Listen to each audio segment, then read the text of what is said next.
Hello YouTube. I didn't really do an overview of the Bible either, if you ever saw that video. I'd rather just talk about other things, ideas in evolution. One thing I was thinking about a lot lately is symmetry in evolution.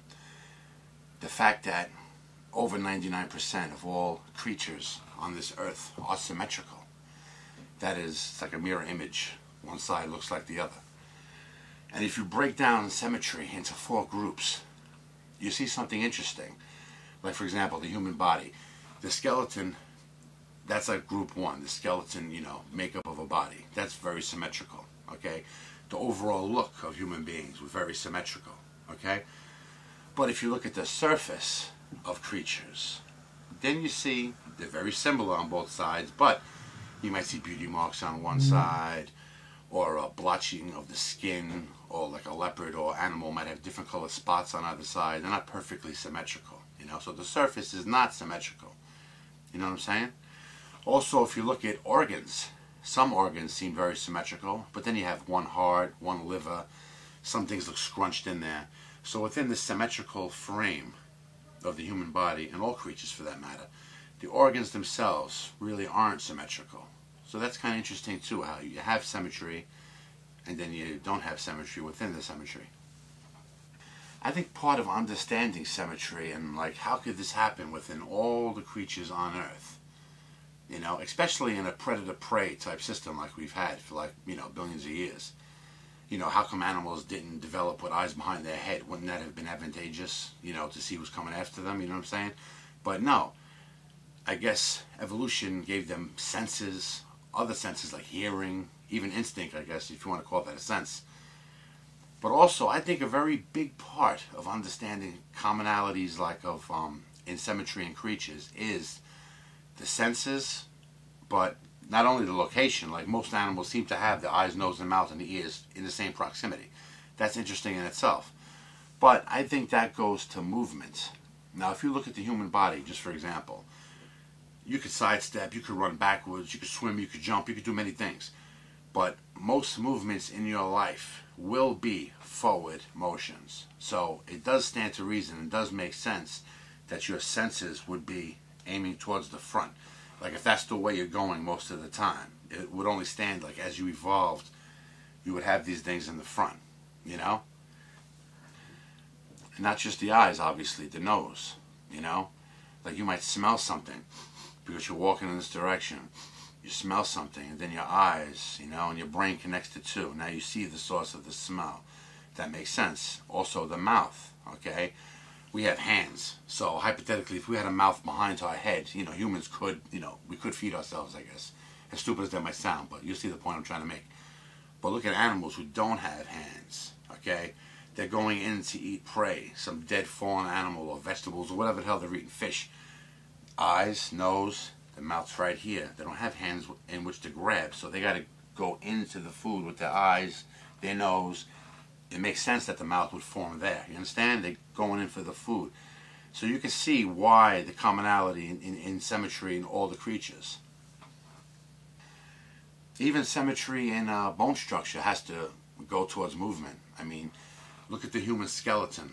Okay, the way we're built. We are built to go forward. Okay?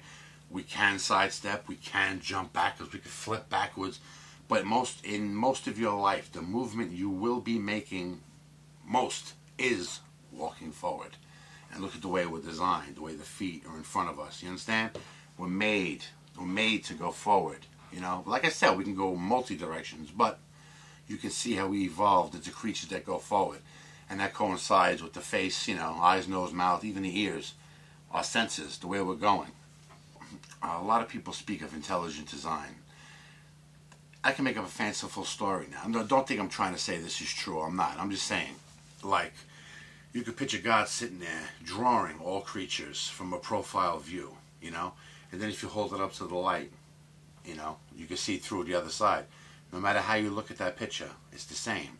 Like any creature, it is interesting how any creature, you could just draw a profile view of it. Any creature on Earth, and then just mirror image it, and you will know what the other side looks like without even having to draw it. It is interesting. Does that mean that God created everything this way, sitting at a big table drawing all these creatures. No, of course not. I'm just making a fanciful story out of it. But it is interesting how all creatures are symmetrical, you know what I mean? Also, if you look at most things that humans design are, for the most part, symmetrical. Almost anything you look at is symmetrical. Obviously not everything, but most things are. But again, look at those 4 groups we broke down, symmetry into. Like you could take something, for example, like this. The overall shape is symmetrical, but certainly not the surface. Like the skin, where you have beauty marks, blotches. Surface certainly is not symmetrical. When somebody designs an automobile, they always draw it, I would imagine, I do anyway, when you design something, you always draw from a profile view, especially a car. You draw from the profile view first. That's like the artist rendering. And then you expand upon that. Different views, undercarriage, the back, the front. But you always start with that.